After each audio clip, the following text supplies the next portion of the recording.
یہ رہا اس کا معاملہ۔ جب آپ کے پاس کچھ بھی نہیں ہے اور آپ زبانی کلامی ایک معاملے سے بچنے کے لیے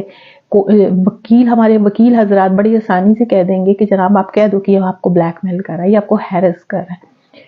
حالانکہ یہ ان چیزوں کے ثبوت ہوتے ہیں، ہیرسمنٹ کے بھی، اور یہ کیونکہ کوئی بھی شخص آپ کو خاموشی سے تو ہیرس نہیں کرے گا نا، آبویسلی آپ کے گھر آ کے آپ کو دھمکی دے گا، بلیک میل کرنے کے لیے بھی آپ کو کوئی چیز آپ سے ڈیمانڈ کرے گا، وہ کہاں پہ ہے ثبوت؟ تو یہ چیزیں آپ دیکھے بغیر آپ کیسے کسی پہ الزام لگا سکتے ہیں؟ تو ہمارے ہاں آدھے سے زیادہ جو کیسز کورٹوں میں لٹک رہے ہیں وہ بیسیکلی جھوٹ کی بنیاد پہ لٹک رہے ہیں، وہ اس وجہ سے کہ ثبوت ہمارے پاس کوئی نہیں ہوتا۔ ہم نے معاملات کو پھنسانے کے لیے، لوگوں کو تنگ کرنے کے لیے، جھوٹ بولنے کے لیے، لوگوں کو ان کے حقوق سے جو ہے دور کرنے کے لیے، ان سے ان کے حقوق چھیننے کے لیے ہمارے وکلا برادری بھی اور ہمارے جو لوگ بھی ہیں، عوام بھی ہے، وہ پھر عدالت کا رخ اختیار کرتے ہیں، کیونکہ جو اس وقت جوڈیشری کا حال ہے وہ آپ کے سامنے، ججز جو ہیں میجورٹی جج بہت اچھے ججز موجود ہیں، جو 10% ہوں گے جو کیسز کو پڑھتے ہیں، کیسز کو پوری طرح سے ویریفائی کرتے ہیں، فیکٹس کو سمجھتے ہیں، چیزوں کو سمجھتے ہیں اور اس پہ فیصلہ کرتے ہیں۔ ادروائز 80 سے 90% جو ججز ہیں وہ بودر نہیں کرتے کہ پوری فائل کو ایک دفعہ ویریفائی بھی کر لیں، اس کو پڑھ بھی لیں، ان کو پتہ نہیں ہوتا لاسٹ آرڈر کیا تھا، ان کو پتہ ہی نہیں ہوتا ڈاکومنٹ کون کون سے اس کے اندر ایگزیبٹ ہیں، کون کون سے اس کے ساتھ اٹیچڈ ہے، ان کو نہیں پتا ہوتا، تو انہوں نے حق فیصلہ کرنا ہے، ان کو بتایا جاتا ہے یہ دیکھیں وکیل کیا کرتے ہیں بیسیکلی اسسٹ کر رہے ہوتے ہیں نا۔ تو یہاں پہ یہ تو حال ہے، تو ہماری قوم جو ہے، ہمارے ہاں جو وتیرہ ہے وہ یہ بن چکا ہے کہ کسی کو آپ نے تنگ کرنا ہے تو آپ عدالت میں پہنچ جائیں، عدالت میں جا کے آپ ان کو تنگ کرنا شروع کر دیں، آپ ان پہ بے بنیاد الزام لگا دیں، یہاں پہ یہ معاملہ ہے۔ اور اس میں جو کئی وکلا ہمارے ہیں جو اس میں ان کی مدد بھی کرتے ہیں،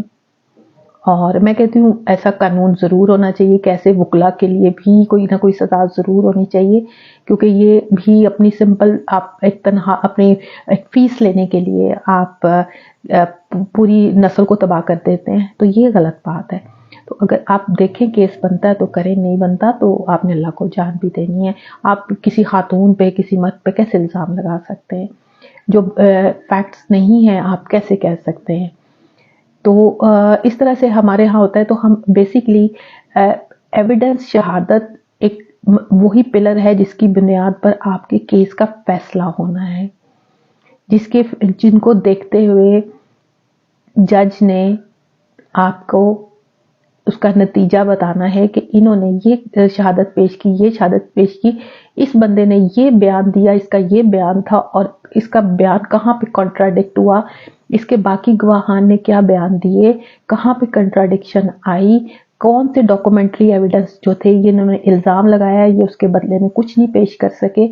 تو یہ چیزیں، الزام لگانا بڑا آسان کام ہے، آپ بڑی آسانی سے کسی پہ بھی الزام لگا دیتے ہیں، الزام لگا دیں، آپ بڑے شوق سے لگائیں،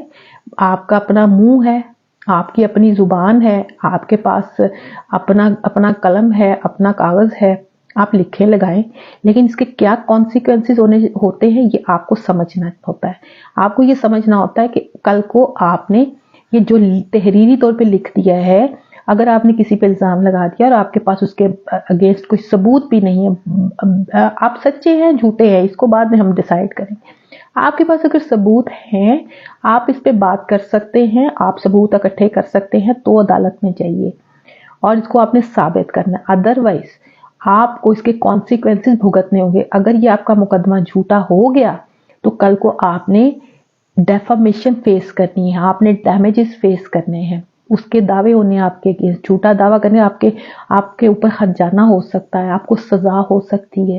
یہ ساری چیزیں آپ نے رکھنی ہے ذہن میں